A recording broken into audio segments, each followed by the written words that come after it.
የሆነላት እንደዚህ ነው። ፓፓ የዛሬ ሳምንት ተነሽ ያልክና ስልክ እዛ ላይ ነበረ። የማን እንደሆነ ሳጣቅ ስልኩን አነሳ።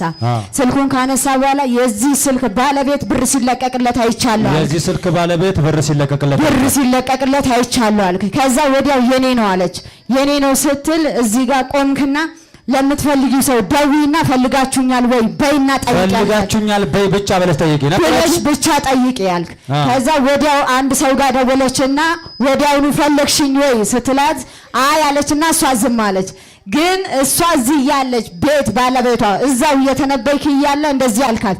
ለማን ደወልሽ ስትል ለምዬ ያለች። ማለት ስሟ አይደለም ፍሬ ነው ስሟ። ግን እንደዚህ ብላለች። አይ ለሷ ሳይሆን ለባለቤቷ ነበር መደወል የነበረብሽ አልካት።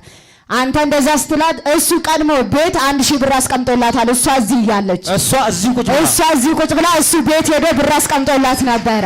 ወደ እናንተ ብዙ ነገር ታዞ እንዲጎተት ጸልያለሁ። አሜን። ወደ እናንተ ብዙ ነገር ታዞ እንዲጎተት ጸልያለሁ። አሜን። እኔ ዝም ብዬ እያለፍኩ እያለ ከዛ ጋር ስልኩን አነሳውና የዚህ ስልክ ባለቤት ላይ ብር ሰው ሲሰጠው ያለው አልኩ። በትክክል ከዛ ሰው ጋር ደውዬ አልኳት። ከዛ ደወለች። ኖ አሁን መደወል ያለብሽ እዚህ ሴት ጋር አይደለም አልኳት። በትክክል ባሏ ጋር ነበር አልኳት። እውነት ነው። የዛ ሴት ባል ቤቷ ሄዶ ብር አስቀምጦላት ሄደ በሌለችበት ቦታ ላይ ለዲና ስጡልኝ ብሎ ሌላ ወንድሞች አሏት፣ ሌላ እህቶች አሏት።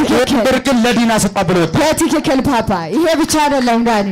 እሺ ሳምንት ወደዚህ ስትመጣ ወድቃ ነበርና እግሯ እጇ ምናምን ቆስሎ ነበር። ከዛ አንተ የጠጣህበት ብርጭቆ ነበርና ምንም አልጸለይክም፣ ግን በዛ ብርጭቆ ላይ ውሃ አደረክና እግሯ ላይ ደፋህላት።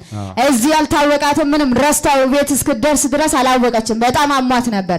እቤት ስትደርስ ነው ትዝ ያላት ቁስሉ እንኳን እንዳለ። ወዲያው ጸጥ ብሎ ህመሙ ሁሉ ጸጥ ብሎ ህመሙ። ይሄ ፈውስ ይሄ ታምራት ወደ እናንተ ቤት እንዲጎተት ጸልያለሁ። አሜን።